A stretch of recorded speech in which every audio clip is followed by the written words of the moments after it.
It was supposed to be simple. A quiet return home just a day early. A chance to sleep in my own bed again. Feel the comfort of familiar walls. And maybe, just maybe, see the woman I had married smile at me. But life, I was beginning to realize, rarely follows the plans we carefully make. The hospital nurse handed me the discharge papers, her smile polite but shallow. "You're good to go, Mr. Dalton." The doctor signed off early. "Your recovery is ahead of schedule." I nodded, though the ache in my chest reminded me that ahead of schedule didn't mean healed. 3 nights in a hospital bed, listening to machines hum and flicker under harsh fluorescent lights, and not a single visit from my wife, Lena Whitmore. 1 text, that was all. Hospitals made her anxious, she said. The smell of antiseptic upset her stomach. I told myself not to overthink it. Maybe she was overwhelmed. Maybe she just didn't know how to handle a crisis. But beneath the bandages and stitches, beneath the dull throb in my chest, something had already begun to detach inside me. The cab ride home was a blur of city lights and passing cars. Outside, life moved fast. Inside, my thoughts crawled. I imagined the sunlight hitting our kitchen floor in the mornings, the faint scent of Lena's perfume lingering on the throw pillows, the warmth of our bed. I thought about how she might react to seeing me home early. Maybe a smile. Maybe relief. Maybe regret. As the cab turned onto our street, I saw it. Her car parked haphazardly across the driveway. Not straight, not careful, like she had rushed in and forgotten to care. That wasn't Lena. She prided herself on order, on appearances. I paid the fare, lifted my overnight bag, and walked to the door. No lights downstairs, no sound of music or cooking, just a dim glow from upstairs. A quiet tug inside me told me not to announce my presence, not to call out. Something deeper than suspicion or instinct. I climbed the stairs, the old wood groaning beneath my weight, stopped outside our bedroom. The door was slightly ajar. Light leaked out in distorted hues. I pushed it gently, almost hoping I would see an empty room. But I didn't. Lena was there, and so was a man I'd never seen. Tangled in our bed, the one we had chosen together 5 years ago after testing half the showroom.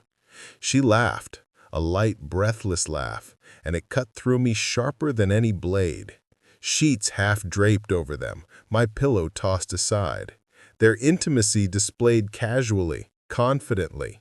Our wedding photo on the nightstand tilted, as if it too was watching in stunned silence. I didn't gasp. I didn't speak. The world had gone quiet. My breath came shallow and fast. Pain wasn't explosive. It was hollow, starting somewhere deep in my spine and echoing through my chest. They didn't see me. Not yet. Lost in their moment, they assumed my absence. Seconds ticked by. Maybe 10. Maybe more. Then I stepped back. No anger, no drama. Only measured calm. I descended the stairs with the same stillness I had used in minefields overseas. Back to the waiting cab. Engine idling. "Everything okay?" the driver asked. "Downtown," I said, my voice low, deliberate. As the city blurred past the window, I let the silence wrap around me. Not the peace of healing, but the stillness of betrayal. That hollow ache in my chest from the surgery was nothing compared to the quiet burn building inside me now. Something had snapped. Not rage, not fury, just clarity. Lena wasn't worth another second of heartbreak, but she would live with the consequences. 20 minutes later, I stepped out in front of a modest brick building tucked between 2 high-rises. Julian Marks, my old friend, Once a computer geek like me, now one of the sharpest attorneys in the city. He owed me favors, and I needed them now. He looked up as I entered. "You're supposed to be in the hospital." "Plans changed," I said, placing a thick folder on his desk like a loaded weapon. "She's been cheating. Today, in our bed, I saw them." Julian blinked. "Lena with some professor?" I didn't need his name. I just needed to know the truth. My voice was calm. Too calm. The kind that makes men nervous. Everything you need is here. He flipped through the files. Bank statements, property deeds, power of attorney forms, private account summaries, a clear trail of financial restructuring. "You moved everything months ago," he said. I nodded. She thinks she has access to it. She doesn't. Julian's eyes scanned the documents, respect slowly replacing curiosity. "You made yourself sole beneficiary of the company? She didn't update her power of attorney?" "No. I gave her the illusion of control. Now she's about to see how empty that illusion was." "Divorce papers?" Julian asked. "Yes. Full documentation. File them today. Temporary restraining orders. Flag the joint account. She's been siphoning money, some from my VA disability benefits. That qualifies for federal review." He exhaled, impressed. "You're going scorched earth." "No," I said. "I'm not destroying. I'm preserving. She made her choice. I'm making her live with it." Julian pulled out his phone. "Give me 2 hours." I nodded. "Confidential. Everything." And without another word, I stepped out, into sunlight that felt less like recovery and more like a battlefield reborn. By the time the sun dipped behind the skyline, our home had transformed. Locksmiths replaced every lock, garage openers reprogrammed, security codes reset, her birthday passcode gone. I called the alarm company myself. She was unauthorized. Quiet precision, no confrontation, no shouting. Next, finances. Bank account frozen. Remaining funds moved to a private account she never knew existed. Banker barely blinked. "She hasn't checked the balance," I said. "She will." Her beloved SUV? Leased under my name. Buyback clause exercised. Collected without notice. No confrontation. Just gone. Evening came. I sat in Julian's SUV across the street, coffee in hand, watching. Lena and Evan Carlisle approached. She reached for the door. It didn't turn. Tried again. Knocked, banged. Her voice rose in panic. "Victor, open the door. This isn't funny." I didn't move. Julian handed me coffee. "You good?" I murmured. Calm. Complete control. As the SUV pulled away, I looked back one last time. Lena collapsed on the porch, shoulders shaking. Evan's smugness vanished under confusion. No words, no threats, just consequences. Checkmate. The next morning, I sat on a quiet hotel patio, sun rising between skyscrapers.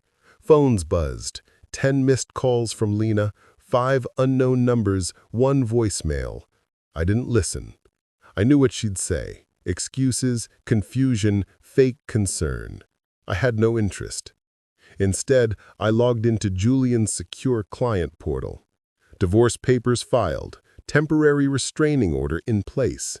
Video evidence from the security system, timestamps verifying betrayal. Financial trail meticulously documented. VA disability benefits traced. Fraud and potential criminal charges flagged. Emails went to the university where Lena and Evan worked, exposing inappropriate workplace conduct. Policy violations, misuse of resources, time and funds, all documented. Less than 2 hours later, the university responded. Immediate review, disciplinary action, suspension, termination possible. Later, Lena texted, "Please, can we just talk? Everything's out of control. We didn't mean to hurt you." They hadn't meant to hurt me. They assumed silence, assumed collapse. Instead, they faced strategy, patience, and precision. Weeks passed. Sheriff's deputies delivered eviction notices. Title IX and HR investigations led to Evans' suspension and tenure revocation. Social media attempted to protect Lena's image, but a single burner account comment revealed the truth. Her carefully curated life crumbled under undeniable evidence. I never responded again. No press releases, no public gloating. Just silence. Purposeful, sharp, complete silence. I wasn't celebrating. I wasn't angry. I was done. She was alone. Not lonely from a fight, but truly alone, burned by her own choices. 1 year later, I woke to the quiet lap of lake water against my cabin dock. Birds sang. Mist curled over still water. My cabin was modest but mine. I fished. I volunteered for veterans. I launched a nonprofit using restitution funds from Lena's misappropriated money. Purpose replaced pain. I didn't miss her. I missed who I thought she was. Hatred is a chain. Forgiveness isn't for them. It's the bolt cutter that frees you. I had released her. Not mercy, not revenge. Closure.